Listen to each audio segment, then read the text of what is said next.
Gott, ist er riesig. Ist es wirklich ein mittlerer Panzer? Wieso nicht schwerer? Die Sache ist die Deutschen klassifizierten ihre Panzer nach dem Kaliber. Auf dem ist eine 75 mm Kanone verbaut. Daher ist der Panzer als mittlerer klassifiziert. Auf dem Tiger ist eine 88 mm Kanone verbaut und der Tiger ist als schwerer Panzer klassifiziert, obwohl das Gewicht des Panzers vergleichbar ist mit unseren schweren KW und IS und die Außenmaße übertreffen viele andere Panzer.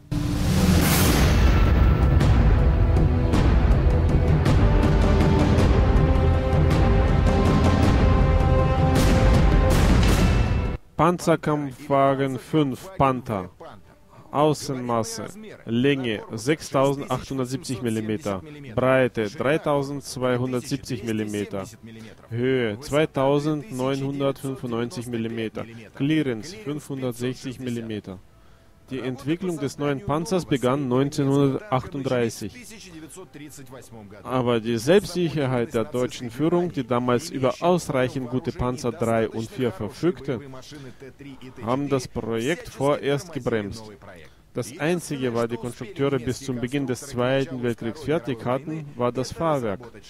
Doch beim Überfall auf die UdSSR hat man gemerkt, dass gegen den deutschen Panzer bereits ausreichende Mittel vorhanden waren, wie zum Beispiel T-34 und die schweren KW. Eilig haben die Deutschen die verworfenen Projekte wieder aufgegriffen. Mit der Entwicklung wurden Daimler, Benz und MAN beauftragt.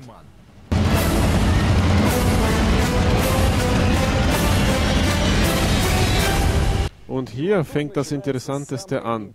Die Deutschen nahmen einen T-34 und haben ihn zwar nicht ganz kopiert, übernahmen jedoch die besten Konzepte, die die sowjetischen Konstrukteure entwickelt hatten, als die drei Hauptkonzepte.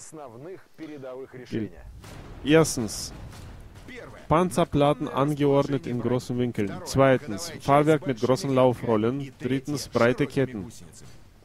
Aber eins nach dem anderen. Es gab zwei Hauptprojekte. Daimler entwickelte eine hypertrophierte Kopie des T-34 mit Dieselmotor. Von den wirtschaftlichen Aspekten hat dieses Projekt den Hitler nicht überzeugen können. Und in Serie ging das Kind von Mann. Auf dem Panzer wurde ein Benzinmotor verbaut und der Turm traditionell für deutschen Panzerbau angeordnet.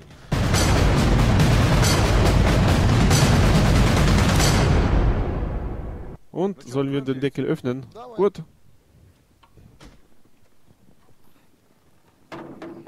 Maybach, ja. Maybach 12 Zylinder, Vergaser, HL 230, 45, Hubraum 23 Liter, bei 3000 Umdrehungen die Minute, Leistung 700 PS. Die Masse beträgt 1200 Kilogramm. Seine Einzigartigkeit und die des Panzers ist, dass sie alle aus Originalteilen bestehen. An dieser Stelle großes Dankeschön an die Jungs von der SIL-Fabrik, die uns geholfen haben, diesen Motor zu überholen. Manche Verschleißteile haben sie sogar in Handarbeit angefertigt. Übrigens, im Zentralen Museum der Panzertechnik ist der einzige fahrfähige, aus Originalteilen bestehende Panther weltweit. Aber wir wenden uns wieder der Panzerung zu, also geneigte Anordnung. Die Panzerplatten waren mit mittlerer und niedriger Härte Oberflächen gehärtet, zahnförmig verschweißt mit doppelter Schweißnaht. Die obere Platte hatte 85 mm Dicke bei einer Neigung von 55 Grad, die untere Platte 65 mm bei gleichen 55 Grad. Seiten und Heck der Maschine 40 mm, beim Boden und vorderen Teil 30 mm. Obere Frontplatte gab guten Schutz gegen Beschuss.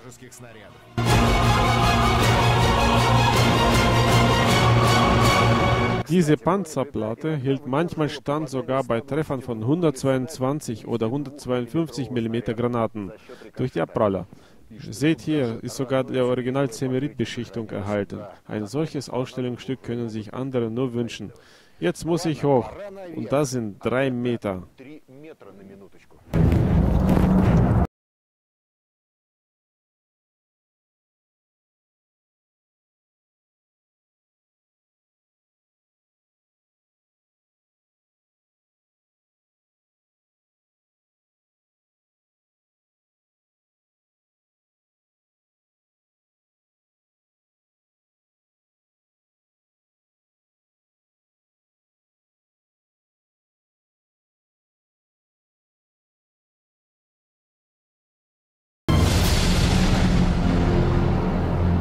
Natürlich gibt es auch einen Handantrieb. 1000 Umdrehungen dieser Kurbel gleichen einer vollen Turmdrehung. Gibt aber auch ein Problemchen. Der Turm ist nicht neutral abgewogen. So, wenn der Panther leicht geneigt ist, kann man den Turm kaum mehr drehen. Der Kommandant hat eine Kommandantenkuppel. Von hier aus kann er das Schlachtfeld rundum beobachten, wenn hier Winkelspiegel würden. Verbaut ist eine 75 mm Panzerkanone KWK 42, hergestellt durch Rheinmetall Borsig. Die Kanonenlänge inklusive der Mündungsbremse beträgt 5535 mm. Der Abschuss einer Granate erfolgt mittels Elektrozünder, der durch eine Taste an der Muffe des Hebemechanismus angebaut ist.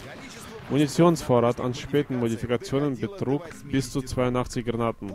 Die Kanone war ausgezeichnet und sehr effektiv bis zu den letzten Tagen des Krieges. Panther konnte die meisten Panzer der alliierten Armeen von über 2 Kilometer penetrieren. Ein MG-34 des Kalibers 7,92 mm war in der Wanne verbaut. Das zweite MG war koaxial im Turm angeordnet. Gesamtmunitionsvorrat für die MGs der Ausführung G betrug 5100 Schuss. Der Richtschütze und der Fahrer haben eigene Zugangsluken. Ich muss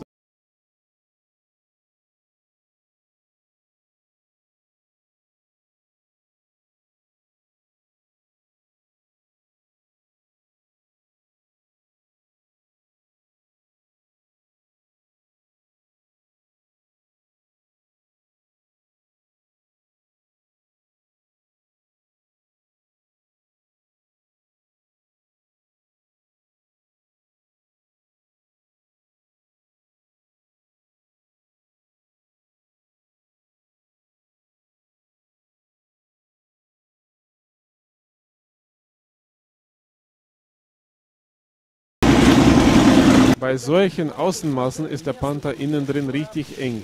Man fühlt sich wie eine Lesenotiz im Buch. Die Rundumsicht ist auch schlecht. Nur nach vorn durch den schmalen Winkelspiegel.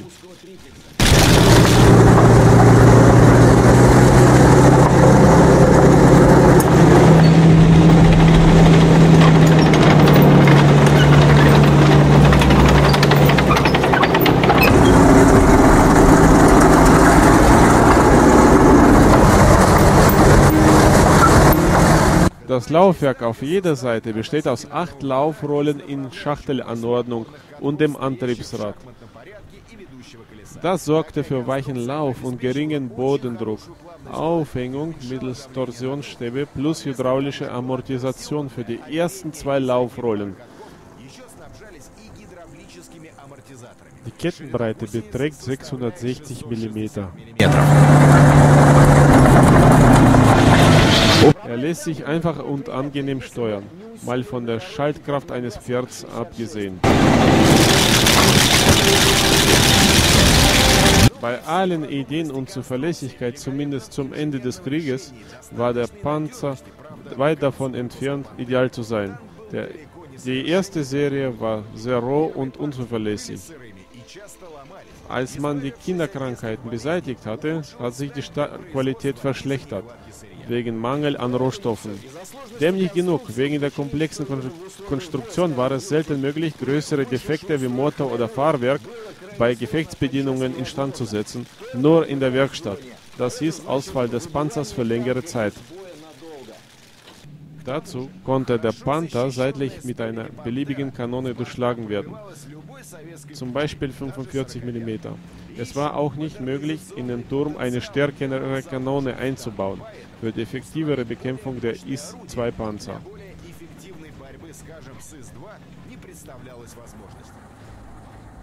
In den Herstellungsjahren 1942 bis 1945 gab es 6 Modifikationen des Panthers.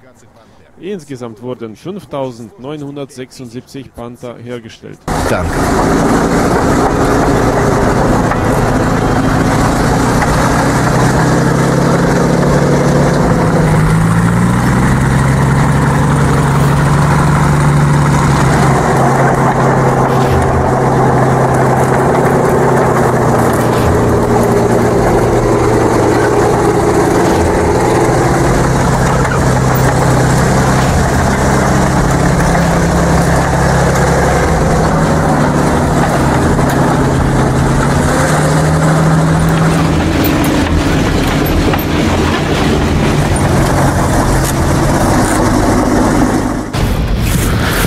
Nicht alles wird so heiß gegessen, wie es gekocht wird. Nicht so wunderbar war die feindliche Technik, wie manche es darstellen möchten. Lernt die Geschichte, benutzt den eigenen Kopf.